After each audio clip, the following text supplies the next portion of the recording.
بسم اللہ۔ الحمد للہ رب العالمین وبہ استعین واشہد ان لا الہ الا اللہ وحدہ لا شریک لہ واشہد ان محمدا عبدہ ورسولہ اما بعد۔ میرے بھائیوں، دوستوں، عزیزوں، بزرگوں، قرآن پاک اللہ کے کلام سے محبت رکھنے والے اور اس کی شرح اور تفسیر سننے کی خاطر اپنا وقت نکال کے آنے والے میرے سعادت مند بھائیوں، آپ سب کے لیے اسلام کا تحیہ، السلام علیکم ورحمۃ اللہ وبرکاتہ۔ اہل جنت کا بھی یہی تحیہ ہوگا، وہ بھی ایک دوسرے سے ملیں گے تو سلام کہیں گے۔ تو یہ سب سے بہترین، دنیا میں جتنے تحیے وقت یعنی استقبال ملتے ہوئے جو بات سب سے پہلے کہی جاتی ہے، جس کے ذریعے خیر مقدم کیا جاتا ہے، اس میں سب سے بہترین بات السلام علیکم ہے، ایک دوسرے کے لیے سلامتی کی دعا۔ ہم لوگ قرآن پاک پڑھ رہے ہیں، جیسا کہ آپ سب کو یہ بات یاد ہے، سورہ بقرہ قرآن پاک کی سورہ فاتحہ کے بعد پہلی سورت، سورہ فاتحہ کے بعد قرآن پاک کی پہلی سورت، اور اس میں 128 آیات تک پڑھ چکے ہیں۔ پچھلی آیت میں آپ جانتے ہوں گے کہ اللہ تعالیٰ نے اس بات کا ذکر کیا تھا کہ کچھ باتوں سے اللہ تعالیٰ نے ابراہیم علیہ السلام کو آزمایا، اور وہ آزمائش میں پورے اترے تو اللہ تعالیٰ نے فرمایا کہ میں تمہیں لوگوں کا امام بناتا ہوں۔ ابراہیم علیہ السلام نے اللہ تعالیٰ سے دعا فرمائی کہ یا اللہ میری اولاد میں بھی امام بنانا، تو اللہ تعالیٰ نے کہا جو ظالم ہوں گے، کافر و مشرک ہوں گے، ان کو امامت نہیں مل سکتی۔ پھر اس کے بعد میں اللہ تعالیٰ نے بیت اللہ کی اہمیت ذکر کی کہ وہ بھی یاد کرو کہ ہم نے اللہ کے گھر کعبہ کو لوگوں کے لیے ثواب حاصل کرنے کا ذریعہ، بار بار لوٹ کے آنے کی جگہ اور امن کا گہوارہ بنایا ہے، اور اللہ نے حکم دیا کہ ابراہیم علیہ السلام جس جگہ پر کھڑے ہو کر کے کعبہ کو تعمیر کیے ہیں، اس جگہ کو مصلی بنا لیا جائے، اور ابراہیم اور اسماعیل علیہ السلام اور ان کی اتباع میں ان کی اولاد کو بھی یہ حکم دیا کہ کعبہ کو، اللہ کے گھر کو طواف کرنے والوں کے لیے، رکوع کرنے والوں کے لیے، سجدہ کرنے والوں کے لیے، اعتکاف کرنے والوں کے لیے پاک صاف رکھا جائے۔ اس کے بعد میں اللہ تعالیٰ نے ابراہیم علیہ السلام کا پھر آگے ذکر کیا۔ اگلی آیات جو آج پڑھیں گے انشاءاللہ، آیت نمبر 126 اور اس کے آگے جو اللہ توفیق دے گا۔ وَإِذْ قَالَ إِبْرَاهِيمُ رَبِّ اجْعَلْ هَذَا بَلَدًا آمِنًا وَارْزُقْ أَهْلَهُ مِنَ الثَّمَرَاتِ مَنْ آمَنَ بِنْهُمْ بِاللَّهِ وَالْيَوْمِ الْآخِرِ قَالَ وَمَنْ كَفَرَ فَأُمَتِّعُهُ قَلِيلًا ثُمَّ أَضْطَرُّهُ إِلَىٰ عَذَابِ النَّارِ۔ وَإِذْ، میں نے پہلے بتایا کہ وَإِذْ سے جب بھی کوئی آیت شروع ہوتی ہے تو اس میں یاد دلایا جاتا ہے کہ اس چیز کو بھی یاد کرو، اس چیز کو بھی یاد کرو۔ قال ابراہیم، ابراہیم علیہ السلام نے کہا، کیا کہا؟ ایک دعا مانگی، رب اجعل ھذا بلدا آمنا، اے اللہ اس جگہ کو امن والا شہر بنا دے، اے اللہ اس جگہ کو، کس جگہ کو؟ جہاں وہ کعبہ کی تعمیر فرما رہے تھے، بیت اللہ کی تعمیر فرما رہے تھے، جہاں انہوں نے اپنے بچے اسماعیل اور ان کی ماں ہاجرہ کو چھوڑا تھا، اس جگہ کے بارے میں ابراہیم علیہ السلام نے دعا کی کہ یا اللہ اس گھر کو امن والا گھر بنا دے، امن والا شہر بنا دے۔ جب شہر امن والا ہوگا تو لوگ بھی امن والے اس میں رہیں گے، کسی طرح کا کسی کے دل میں خوف نہیں رہے گا۔ جب بلڈنگ کو گرنے کا ڈر نہیں تو بلڈنگ کے اندر جو رہ رہا ہے اس کو کیوں کوئی خطرہ محسوس ہوگا؟ گویا شہر امن والا اور شہر میں رہنے والے بھی سب امن و امان والے۔ تو اے اللہ اس شہر کو، اس جگہ کو امن والا شہر بنا دے۔ وَارْزُقْ أَهْلَهُ مِنَ الثَّمَرَاتِ، اور اس شہر میں رہنے والوں کو پھل کی روزی عطا فرما۔ پھل عام طور پہ کہاں ملتا ہے؟ جہاں کھیتی ہو، جہاں مزرعہ ہو۔ مکہ میں سب پہاڑیاں ہیں، ہموار زمین نہیں ہے، تو وہاں پھل کی روزی کے لیے دعا کر رہے ہیں ابراہیم علیہ السلام، اور آج تک ان کی دعا کی برکت اور دعا کا اثر ظاہر ہے کہ ہر طرح کا پھل مکہ میں مہیا ہے۔ تو یہ دعا کا اثر آج بھی ظاہر ہے، امن والی دعا کا بھی اثر ظاہر ہے اور اس دعا کا بھی اثر ظاہر ہے۔ تو ابراہیم علیہ السلام نے کہا اے اللہ مکہ میں رہنے والوں کو پھلوں کی روزی عطا فرما. من آمن منہم باللہ والیوم الآخر، یا اللہ جو ان میں سے اللہ پر اور آخرت کے دن پر ایمان لائے گا ان کو روزی عطا فرما. یہ ابراہیم علیہ السلام نے ادب میں کہا. اس سے پہلے دعا مانگی تھی، یا اللہ میری اولاد کو بھی امامت دینا، تو اللہ تعالیٰ نے کیا کہا؟ ظالموں کو نہیں دوں گا. تو یہاں ابراہیم علیہ السلام نے پہلے ہی سے کہہ دیا کہ کہیں ایسا نہ ہو کہ میں پھل مانگ رہا ہوں تو پھر مجھے ٹوکا جائے. تو کہہ دیا یا اللہ جو اللہ تجھ پر ایمان والا ہوگا، یا اللہ جو آخرت پر ایمان والا ہوگا اس کو روزی دینا. تو اللہ تعالیٰ نے کہا ابراہیم یہاں ایسا نہیں ہے. پھر ٹوکے گئے. غلطی کسی سے بھی ہو سکتی ہے، انسان سے، جبکہ اللہ کے بندے اور خلیل ہیں. تو اللہ تعالیٰ نے کہا قال ومن کفر، اور جو ایمان نہیں لائے گا، جو کفر اختیار کرے گا، فأمتعه قلیلا، تو میں اسے بھی تھوڑا مزے کرنے دوں گا، میں اسے بھی لطف اٹھانے دوں گا، فائدہ اٹھانے دوں گا. دنیا میں جتنا بھی مزہ مل جائے آخرت کے مقابلے میں تھوڑا ہی. پوری دنیا مل جائے تو بھی آخرت کے مقابلے میں تھوڑا ہی، کیونکہ ایک دن ختم ہونا ہے اور آخرت کو کبھی ختم نہیں ہونا ہے. تو اللہ تعالیٰ نے کہا کہ رزق کے معاملے میں، کھانے کے معاملے میں، پینے کے معاملے میں، دنیا کے معاملے میں اللہ نے کہا کہ میں نے ایمان اور غیر ایمان کی تفریق یہاں نہیں رکھی ہے. رزق اللہ سب کو دے گا، گنہگار ہو، فرما بردار ہو، ایمان والا ہو، کفر والا ہو. اللہ کا سورج جب نکلتا ہے تو کسی میں فرق نہیں کرتا. اللہ کی بارش جب برستی ہے تو کسی میں فرق نہیں کرتی. اسی طرح سے اللہ نے دنیا میں جو بھی نعمتیں رکھی ہیں اس میں مومن و کافر اور نیک اور گنہگار کا کوئی فرق اللہ نے نہیں کیا. سب کو دیا ہے، دنیا سب کو دیا ہے، لیکن آخرت اپنے بندوں کے لیے، نیک بندوں کے لیے خاص کیا. تو اللہ تعالیٰ نے کہا کہ نہیں، جو کفر کریں گے میں ان کو بھی تھوڑا سا فائدہ دوں گا. ثم اضطرہ الی عذاب النار، پھر اس کو میں آگ کے عذاب میں جانے پر مجبور کروں گا، مضطر کروں گا، ڈھکیل دوں گا، زبردستی ڈال دوں گا. اضطر کے مطلب جو ہے مجبور کر دینا کسی چیز کو. کوئی آگ میں جانا پسند کرے گا؟ کوئی نہیں پسند کرے گا آگ میں جانا. لیکن انہوں نے جو حرکت کی ہے اس کے ذریعے سے یہ سزا کے وہ مستحق ہو چکے ہیں، اور اللہ تعالیٰ نے بار بار اپنے نبیوں اور رسولوں کو بھیجا ہے، اور اس کے باوجود وہ ایمان نہیں لاتے اور کفر پہ اڑے ہوئے ہیں، ڈٹے ہوئے ہیں. اور اللہ تعالیٰ نے اپنی رحمت کے بہت سارے اسباب بنا رکھے ہیں، کسی سبب کو انہوں نے اختیار نہیں کیا. تو اللہ تعالیٰ کہہ رہا ہے کہ دنیا کا تھوڑا سا فائدہ وہ لے لیں، پھر آخرت میں جہنم کی آگ میں انہیں ڈال دوں گا. وہ بئس المصیر، اور بدترین ٹھکانہ ہے. اللہ تعالیٰ ہم سب کی حفاظت فرمائے. پھر اللہ تعالیٰ نے آگے ذکر کیا وَإِذْ يَرْفَعُ إِبْرَاهِيمُ الْقَوَاعِدَ مِنَ الْبَيْتِ، اور یاد کیجئے اس وقت کو بھی جب ابراہیم علیہ السلام بیت اللہ کی بنیادوں کو اوپر اٹھا رہے تھے.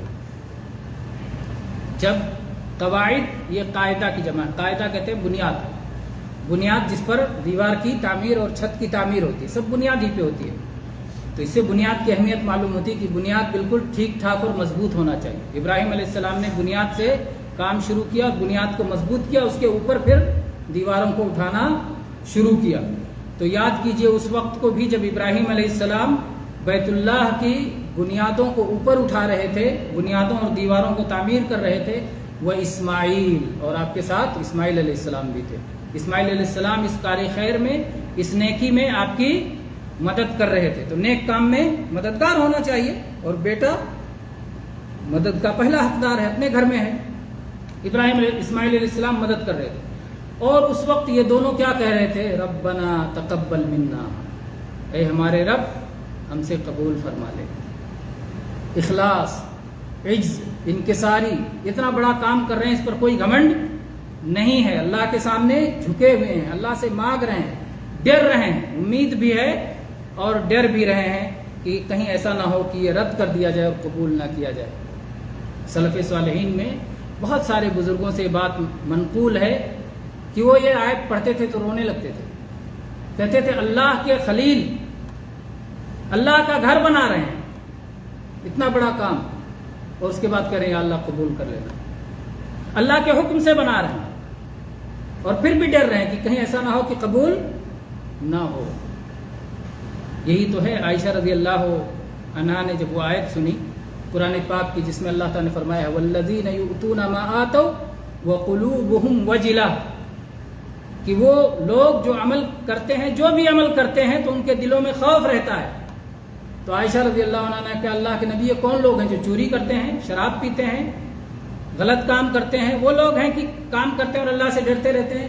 تو آپ نے فرمایا نہیں صدیق کی بیٹی، ایسی بات نہیں ہے، یہ وہ لوگ ہیں جو صلاۃ ادا کرتے ہیں، صوم رکھتے ہیں، زکوٰۃ دیتے ہیں، اللہ سے ڈرتے رہتے ہیں، ان کے دلوں میں خوف رہتا ہے. اس کی وجہ سے ان کے دلوں میں تکبر نہیں آتا، اللہ کے سامنے اکڑتے نہیں، ہمیشہ اللہ کے لیے پست رہتے ہیں، جھکے رہتے ہیں اور قبولیت کی دعا کرتے رہتے ہیں، کیونکہ قبولیت ہی اصل ہے. اگر قبول نہ ہو تو بڑے سے بڑا بندہ کام کر لے تو کوئی فائدہ نہیں ہے. تو اس موقع پر بھی ابراہیم علیہ السلام یہ دعا کر رہے تھے ربنا تقبل منا، اے ہمارے رب، اے ہمارے مالک، تو ہم سے اس کو قبول کر لے. انک انت السمیع العلیم، یقیناً تو ہی تو قبول کرنے والا اور جاننے والا ہے. السمیع کے معنی سننے والا اور السمیع معنی قبول کرنے والا. سننا، سن کر آدمی قبول کرتا ہے، اس کا نتیجہ ہے. تو اسی لیے کہیں سننے والا کہا جاتا ہے بات ماننے والے کو، کہ آپ تو میری بات سنتے ہیں، مطلب میری بات مانتے ہیں، اسے قبول کرتے ہیں.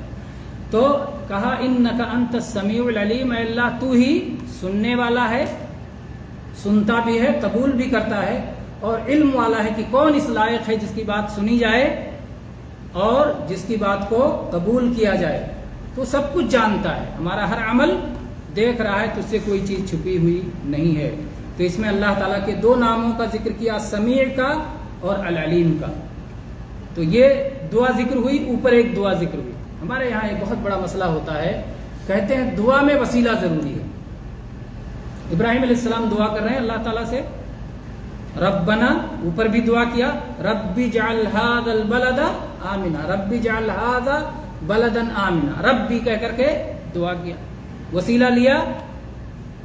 یہاں پر ربنا تقبل منا انک انت السمیع العلیم وسیلہ لیا، ہاں جائز وسیلہ لیا، ناجائز وسیلہ نہیں لیا، ناجائز وسیلہ نہیں لیا. ابراہیم علیہ السلام سے پہلے انسان آدم علیہ السلام آ کے جا چکے تھے. ابراہیم علیہ السلام جانتے تھے کہ وہ ہمارے باپ آدم علیہ السلام ہیں، اور اسی طرح سے ابراہیم علیہ السلام اور بھی کوئی نام لینا چاہے لے سکتے تھے، لیکن ابراہیم علیہ السلام نے کسی کا نام نہیں لیا. بہترین وسیلہ جو تھا وہی وسیلہ لیا، اللہ کے ناموں کا وسیلہ، اللہ کی صفات کا وسیلہ، اللہ کے کرم کا وسیلہ، اللہ کی ربوبیت کا وسیلہ، اللہ کی شان کا وسیلہ، جو جائز وسیلہ ہے، اپنے عمل کا وسیلہ. نیک عمل کرتے جا رہے تھے، دعا کرتے جا رہے تھے یا اللہ یہ عمل کر رہا ہوں، یہ تیری اطاعت کر رہا ہوں، تیری فرما برداری کر رہا ہوں، تیرا حکم مان رہا ہوں، یا اللہ اس کو میں اس وقت دعا کر رہا ہوں. نیک عمل کرتے کرتے دعا کرنے کا مطلب یہ ہے کہ یہ عمل میرا وسیلہ بنے گا، کیونکہ میں اللہ کے حکم کی اطاعت میں یہ عمل کر رہا ہوں، اللہ کا حکم مانتے ہوئے عمل کر رہا ہوں. تو یہ وسیلہ عملی وسیلہ ہو گیا، میں نیکی کر رہا ہوں، میں دعا مانگ رہا ہوں. تو اللہ کے نبی ابراہیم علیہ السلام نے یہاں رب، جو اللہ کا ربوبیت کا نام ہے، اور اکثر دعاؤں میں یہی وسیلہ آتا ہے، ربنا ربنا ربنا، یا ربی ربی، میرے رب میرے رب. اس سے پہلے بات آئی تھی کہ میرے رب اور ہمارے رب میں کتنا فرق ہے. ربنا میرا رب، کہتے ہیں کبھی کبھی بچے اپنے باپ سے جا کے، ایک آدمی کے 10 بچے ہیں، ایک بچہ جا کے باپ سے چمٹ جاتا ہے آپ میرے ہی ابو ہیں.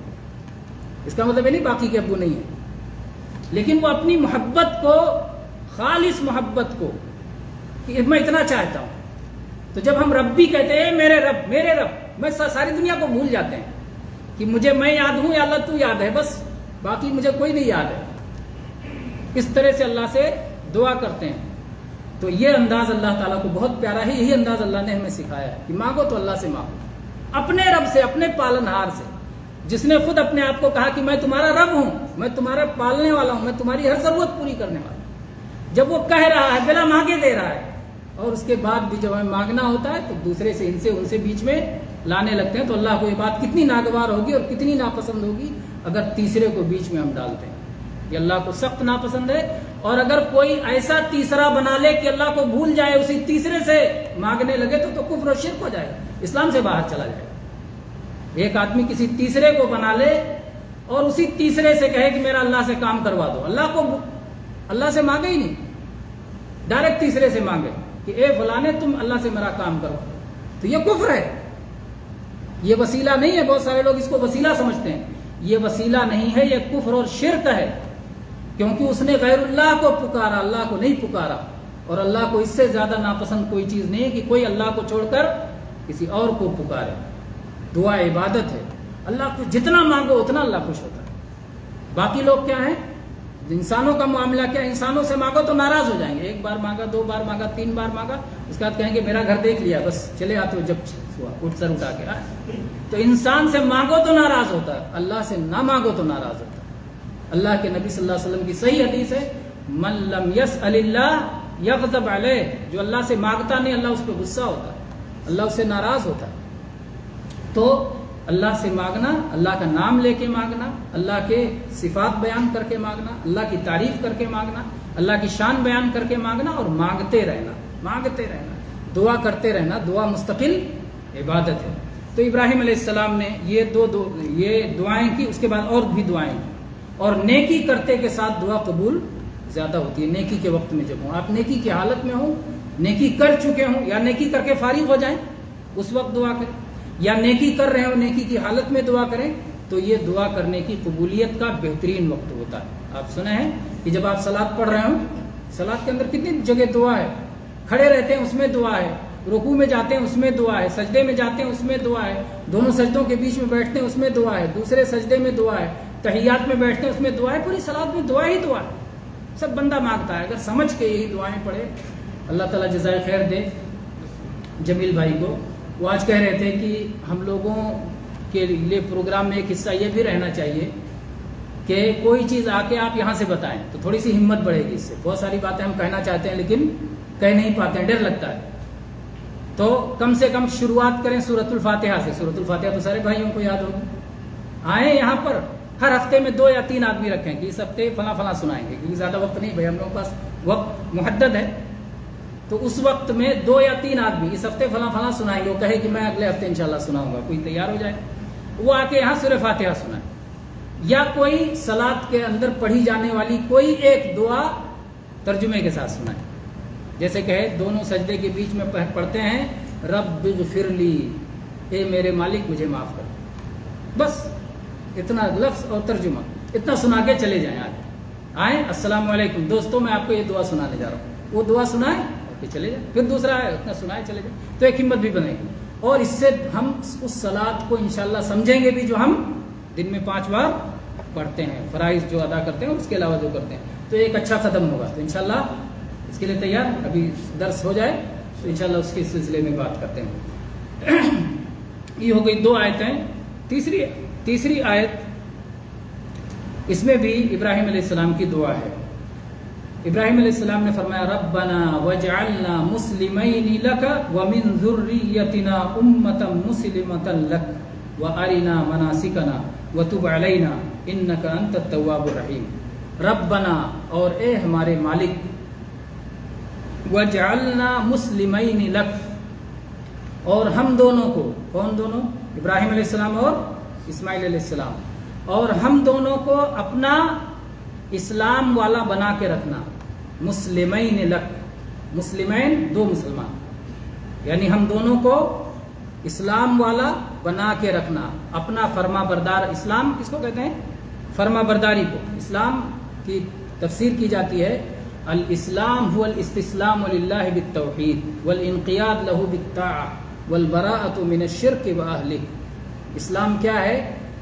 اللہ کی توحید کو مان کے اپنے آپ کو اللہ کے حوالے کر دینا، اللہ کی توحید کو مان کے اپنے آپ کو اللہ کے حوالے کر دینا، اور اللہ کی فرما برداری میں اپنے آپ کو دے دینا کہ اللہ کا جو حکم آئے گا میں مانوں گا، اور جو شرک اور مشرک ہیں ان سے بری ہو جانا، ان سے دوری اختیار کر لینا۔ یہ ہے اسلام۔ تو ابراہیم علیہ السلام کیا کہہ رہے ہیں؟ یا اللہ مجھے اور اسماعیل کو، مجھے اور میرے بیٹے کو جو دونوں تیرا گھر بنا رہے ہیں، یا اللہ ہمیشہ اپنا فرما بردار ہی رکھنا۔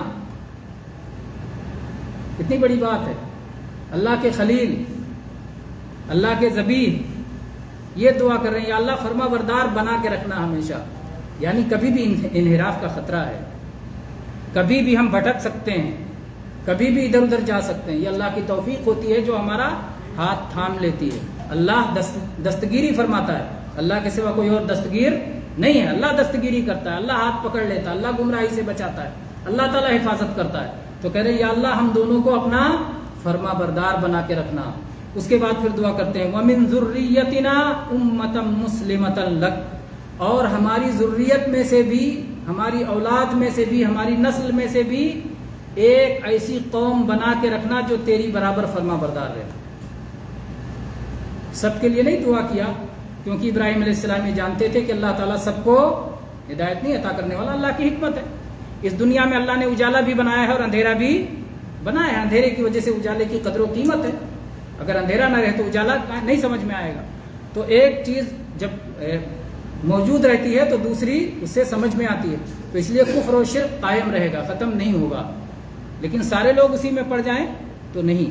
دعا کیا کہ یا اللہ میری نسل میں بھی ایک فرما بردار اور اسلام والی جماعت یا اللہ تو قائم رکھنا. وَأَرِنَا مَنَاسِكَنَا، اور اللہ ہمیں ہماری عبادت کی جگہوں کو دکھلا دے. وَتُبْ عَلَيْنَا، اور ہماری توبہ قبول فرما، ہمیں توبہ کی توفیق عطا فرما. اِنَّكَ أَنْتَ التَّوَّابُ الرَّحِيمُ، یا اللہ تو توبہ کی توفیق دینے والا اور توبہ قبول کرنے والا اور رحم کرنے والا ہے. تواب میں دونوں معنی آ جاتا ہے. تُبْ عَلَيْنَا، یا اللہ توبہ کی توفیق دے دے. تُبْ عَلَيْنَا، یا اللہ توبہ قبول کر لے. دونوں معنی ہے. تواب کا معنی ہے توبہ کی توفیق دینے والا، اور تواب کا معنی توبہ قبول کرنے والا. دونوں معنی اس میں ہے. تو یا اللہ تو بہت زیادہ توبہ کی توفیق دینے والا بھی ہے اور توبہ قبول کرنے والا بھی ہے. یا اللہ تو ہمیں توبہ کی توفیق بھی دے دے، توبہ قبول بھی کر لے اور ہم پر اپنا رحم و کرم فرما. تو یہ دعا بھی کی. آگے کچھ اور بھی دعائیں ہیں، انشاءاللہ ہم ان دعاؤں پر اگلے دروس میں گفتگو کریں گے، اگلے انشاءاللہ ان آیات کو پڑھیں گے. آج کے لیے بس اتنا ہی. وآخر دعوانا الحمد للہ رب العالمین وصلی اللہ علی نبینا محمد.